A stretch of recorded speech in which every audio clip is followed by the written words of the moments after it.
Chapter 19 of Anna Karenina, Book 4, by Leo Tolstoy, translated by Constance Garnett. This recording is in the public domain. The mistake made by Alexey Alexandrovitch in that, when preparing for seeing his wife, he had overlooked the possibility that her repentance might be sincere, and he might forgive her, and she might not die. This mistake was 2 months after his return from Moscow brought home to him in all its significance. But the mistake made by him had arisen not simply from his having overlooked that contingency, but also from the fact that until that day of his interview with his dying wife, he had not known his own heart. At his sick wife's bedside he had for the first time in his life given way to that feeling of sympathetic suffering always roused in him by the sufferings of others, and hitherto looked on him with shame as a harmful weakness.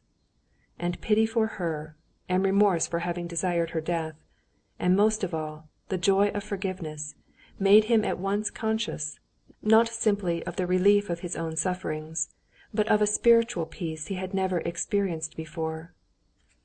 He suddenly felt that the very thing that was the source of his sufferings had become the source of his spiritual joy, that what had seemed insoluble while he was judging, blaming, and hating had become clear and simple when he forgave and loved.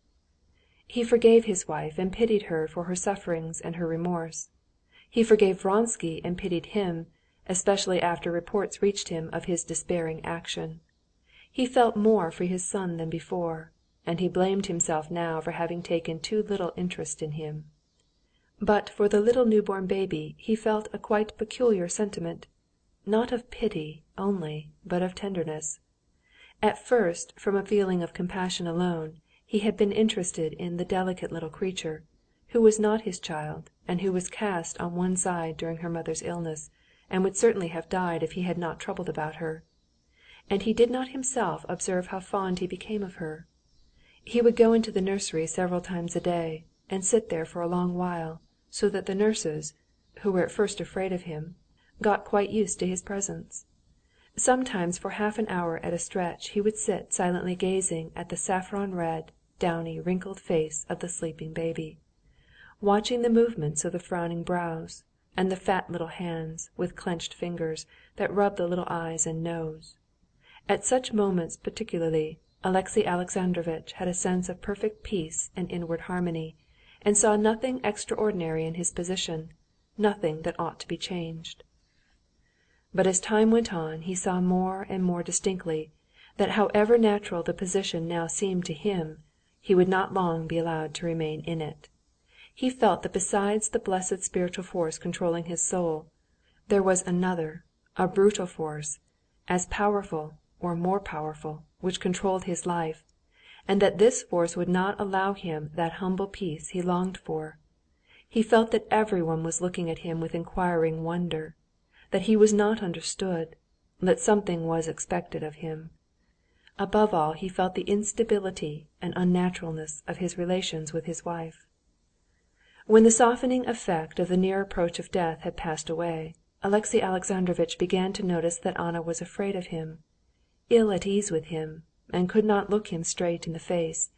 She seemed to be wanting, and not daring, to tell him something, as though foreseeing their present relations could not continue, she seemed to be expecting something from him. Towards the end of February it happened that Anna's baby daughter, who had been named Anna too, fell ill.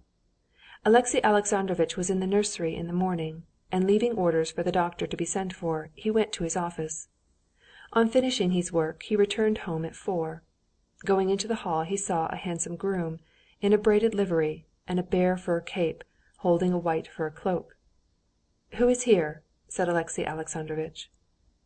"Princess Elizaveta Fedorovna Tverskaya," the groom answered, and it seemed to Alexey Alexandrovitch that he grinned. During all this difficult time Alexey Alexandrovitch had noticed that his worldly acquaintances, especially women, took a peculiar interest in him and his wife. All these acquaintances he observed with difficulty concealing their mirth at something. The same mirth he had perceived in the lawyer's eyes, and just now in the eyes of this groom. Everyone seemed, somehow, hugely delighted, as though they had just been at a wedding. When they met him, With ill-disguised enjoyment they inquired after his wife's health. The Princess Tverskaya was unpleasant to Alexey Alexandrovitch from the memories associated with her, and also because he disliked her, and he went straight to the nursery. In the day nursery Seryozha, leaning on the table with his legs on a chair, was drawing and chatting away merrily. The English governess, who had during Anna's illness replaced the French one, was sitting near the boy knitting a shawl. She hurriedly got up, curtsied, and pulled Seryozha. Alexey Alexandrovitch stroked his son's hair, answered the governess's inquiries about his wife, and asked what the doctor had said of the baby. "The doctor said it was nothing serious, and he ordered a bath, sir." "But she is in pain," said Alexey Alexandrovitch, listening to the baby screaming in the next room. "I think it's the wet nurse, sir," the Englishwoman said firmly. "What makes you think so?" he asked, stopping short. "It's just as it was at the Countess Paul's, sir. They gave the baby medicine, and it turned out that the baby was simply hungry. The nurse had no milk, sir." Alexey Alexandrovitch pondered, and, after standing still a few seconds, he went in at the other door. The baby was lying with its head thrown back, stiffening itself in the nurse's arms, and would not take the plump breast offered it, and it never ceased screaming in spite of the double hushing of the wet nurse and the other nurse who was bending over her. "Still no better?" said Alexey Alexandrovitch. "She's very restless," answered the nurse in a whisper. "Miss Edwards says that perhaps the wet nurse has no milk," he said. "I think so too, Alexey Alexandrovitch." "Then why didn't you say so?" "Who's one to say it to? Anna Arkadyevna's still ill," said the nurse discontentedly. The nurse was an old servant of the family, and in her simple words there seemed to Alexey Alexandrovitch an allusion to his position. The baby screamed louder than ever, struggling and sobbing. The nurse, with a gesture of despair, went to it, took it from the wet nurse's arms, and began walking up and down, rocking it. "You must ask the doctor to examine the wet nurse," said Alexey Alexandrovitch. The smartly dressed and healthy-looking nurse, frightened at the idea of losing her place, muttered something to herself, and covering her bosom, smiled contemptuously at the idea of doubts being cast on her abundance of milk. In that smile, too, Alexey Alexandrovitch saw a sneer at his position. "Luckless child," said the nurse, hushing the baby, and still walking up and down with it. Alexey Alexandrovitch sat down, and with a despondent and suffering face watched the nurse walking to and fro. When the child at last was still, and had been put in a deep bed, and the nurse, after smoothing the little pillow, had left her, Alexey Alexandrovitch got up, and walking awkwardly on tiptoe, approached the baby. For a minute he was still, and with the same despondent face gazed at the baby. But all at once a smile, that moved his hair and the skin of his forehead, came out of his face, and he went softly out of the room. In the dining-room he rang the bell, and told the servant who came in to send again for the doctor. He felt vexed with his wife for not being anxious about this exquisite baby, and in this vexed humor he had no wish to go to her. He had no wish either to see Princess Betsy. But his wife might wonder why he did not go to her as usual, and so, overcoming his disinclination, he went towards the bedroom. As he walked over the soft rug towards the door, he could not help overhearing a conversation he did not want to hear. "If he hadn't been going away, I could have understood your answer, and his too. But your husband ought to be above that," Betsy was saying. "It's not for my husband. For myself I don't wish it. Don't say that," answered Anna's excited voice. "But you must care to say good‐bye to a man who has shot himself on your account." "That's just why I don't want to."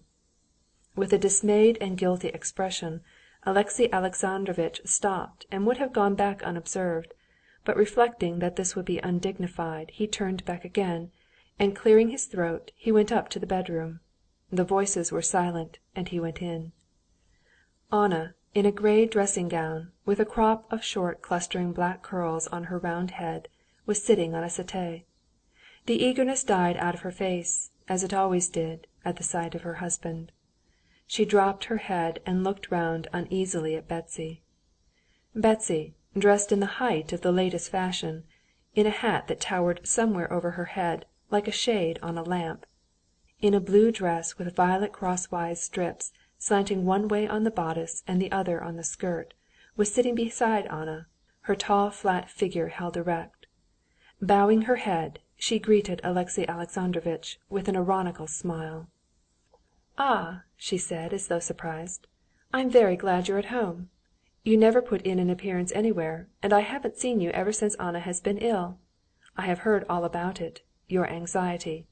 Yes, you're a wonderful husband," she said, with a meaning and affable air, as though she were bestowing an order of magnanimity on him for his conduct to his wife. Alexey Alexandrovitch bowed frigidly, and kissing his wife's hand, asked how she was. "Better, I think," she said, avoiding his eyes. "But you've rather a feverish-looking color," he said, laying stress on the word feverish. "We've been talking too much," said Betsy. "I feel it's selfishness on my part, and I am going away." She got up, but Anna, suddenly flushing, quickly caught at her hand. "No, wait a minute, please. I must tell you. No, you," she turned to Alexey Alexandrovitch, and her neck and brow were suffused with crimson. "I won't and can't keep anything secret from you," she said. Alexey Alexandrovitch cracked his fingers and bowed his head. "Betsy's been telling me that Count Vronsky wants to come here, to say good‐bye, before his departure for Tashkend." She did not look at her husband, and was evidently in haste to have everything out, however hard it might be for her. "I told her I could not receive him." "You said, my dear, that it would depend on Alexey Alexandrovitch," Betsy corrected her. "Oh, no, I can't receive him. And what object would there...." She stopped suddenly, and glanced inquiringly at her husband. He did not look at her. "In short, I don't wish it." Alexey Alexandrovitch advanced and would have taken her hand. Her first impulse was to jerk back her hand from the damp hand with big swollen veins that sought hers, but with an obvious effort to control herself, she pressed his hand.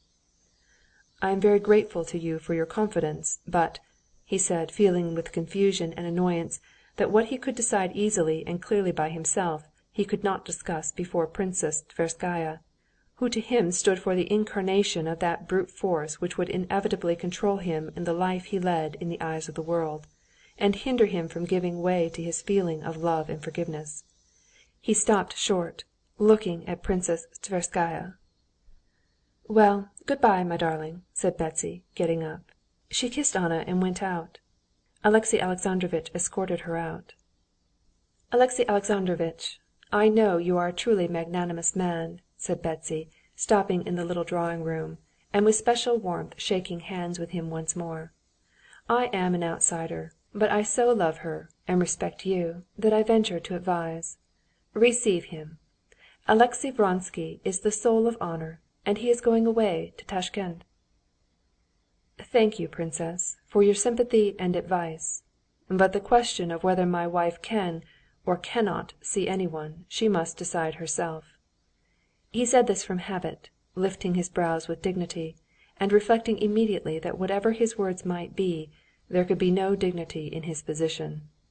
And he saw this by the suppressed, malicious, and ironical smile with which Betsy glanced at him after this phrase. Chapter 20